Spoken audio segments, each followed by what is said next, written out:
MSD podcast Q&A. Why are there not any high kicks, round or spinning type kicks in your system? This is a question I'm often asked in relation to individual specific types of kicks from people from wide-ranging styles, and this podcast will explain the reasoning. Most such questions come from people that do not understand the requirements, conditions, usages, and considerations for military armed and unarmed combat and military self-defense. It is important that listeners understand that our military CQC and military self-defense has options for military roles and usage, as well as law enforcement, close protection, and civilian self-defense. And the civilian self-defense skills are in relation to laws of self-defense and commensurate with faced threats. They are also initiated and employed with same or similar strategies and fundamentals as the skills for kill or die, battlefield, military, armed and unarmed combat situations. For military close combat, where the combatant is load-bearing, as in a pack on the back with body armor or webbing, wearing boots, and operating in wide-ranging terrain, including difficult terrain, the chances of effectively employing high kicks are considerably less than employing stamp kicks below the knee joint. In my early days of training in US-based military close combat, there was a round kick, but it was very different to your traditional art style round kick, with the toe of the boot being used to target the enemy's groin if your enemy was side on to you. I've been asked before, why in military close quarter battle, close quarter combat, do you not kick to the head? Well, the answer is we do, but only if the enemy is on the ground. As anything as high as the enemy's head is high risk in a battlefield close quarters combat actions on.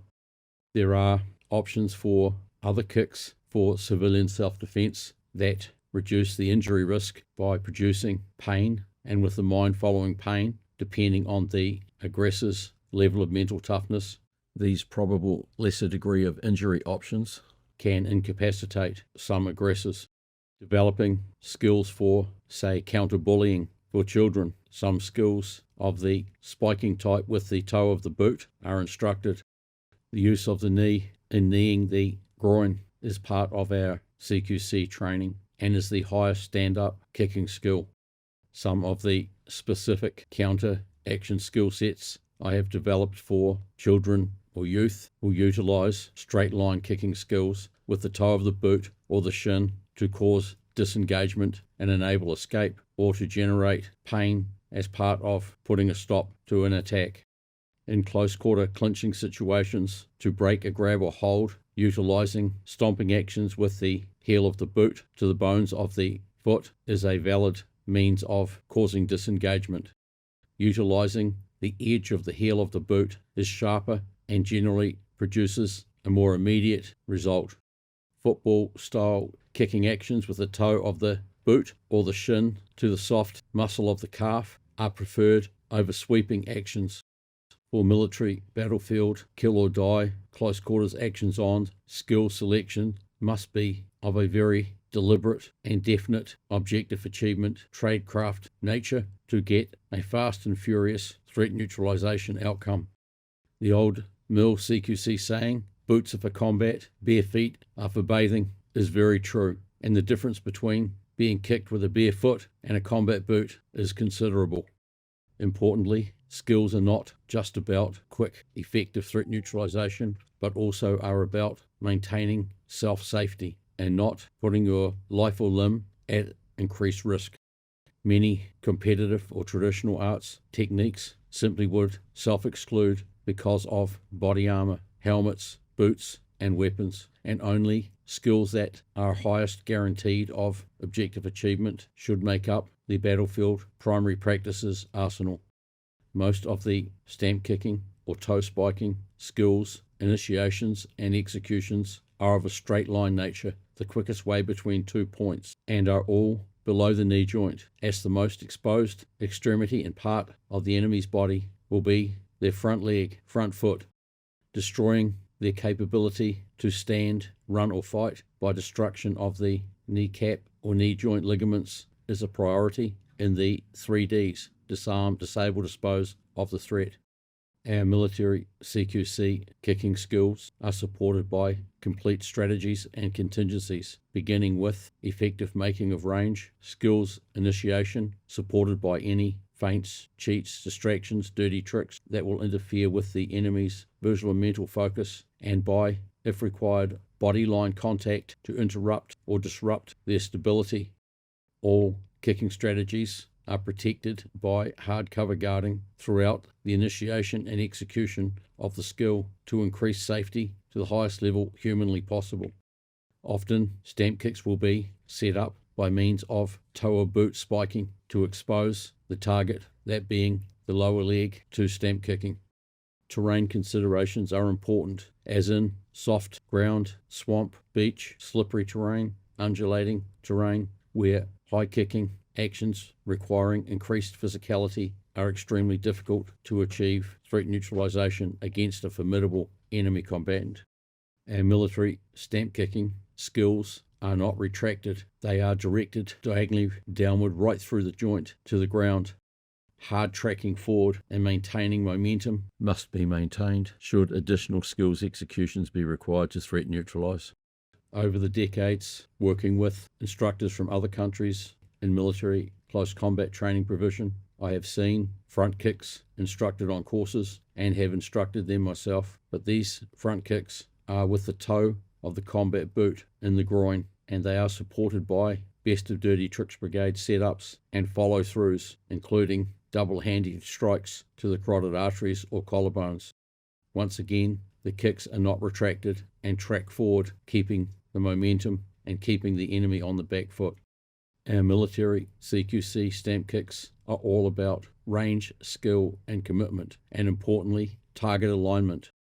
This is simply achieved by pivoting and sliding actions and is a must to ensure maximum output and direct lines to the target. Pivoting and sliding reduces setup actions to the minimum while providing effective enemy orientation and velocity and momentum generation. Stamp kicks are easily employed in 360 degrees by simple pivoting or pivoting and sliding, including sliding and pivoting, setup actions to orientate to the target and make range. Such actions provide the capability to minimize exposed target mass and provide a lead counter boot protective capability. Under our military primary practices, objective achievement, threat neutralization specific skill selection, taking into consideration body armor, battle dress, and load bearing, high kicks exclude themselves from being practical, effective, safe options for the battlefield. Kicks must be able to be employed in anything from 1 meter out to point blank body contact range to an enemy to your front, rear, or side flanks in confined spaces, and many of the sporting or traditional type kicks simply do not provide this capability at point blank body contact range. Even in amphib actions on situations, stamp kicks and kneeing are effective options. The same applies when hanging from a harness or climbing to escape and evade. Stamp kicking to a below enemy provides sound counteraction capabilities under such threats. At such close proximity to an enemy as in point blank body contact range, the level of destructive output from stamping kicks, including heel stomping kicks, is considerable. Minimizing time and distance, as well as excluding fine to medium motor skills over gross motor skills, is most important in such high-risk situations. Being able to employ the same skill sets, if decentralized, stamping out to keep your enemy at bay or target their closest leg, and when seated, by being able to utilize stamping kicks, including oblique stamping kicks, while maintaining a seated cover guard, increases safety and provides a best means of causing injury, incapacitation, or at minimum, disengagement and pain-generating contact. Less is more, and sticking with skills that provide the highest chances of enemy incapacitation or elimination for the battlefield is the modus operandi of kill or die CQC.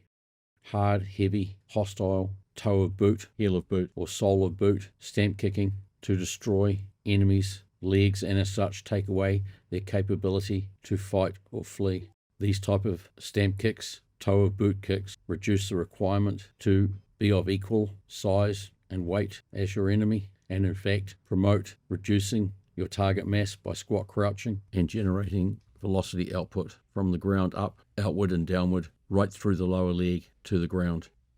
And this is a great equalizer, especially when you are shorter and have less reach. The difference between such kicks from some traditional arts is that the CQC variations keep all joints in line and the kicks are directed in the same manner as when you are standing upright.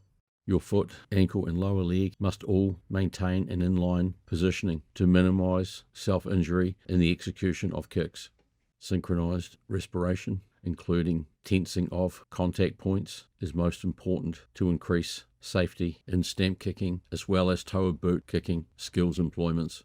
Just like with the restrictions of load bearing, body armor and battle dress, civilian dress can be restricting and limit the specific type of employable skills to effectively achieve threat neutralization. Stamp kicks being low kicks, gross motor skills that generate high level momentum and velocity provide a best means of effectively incapacitating an enemy.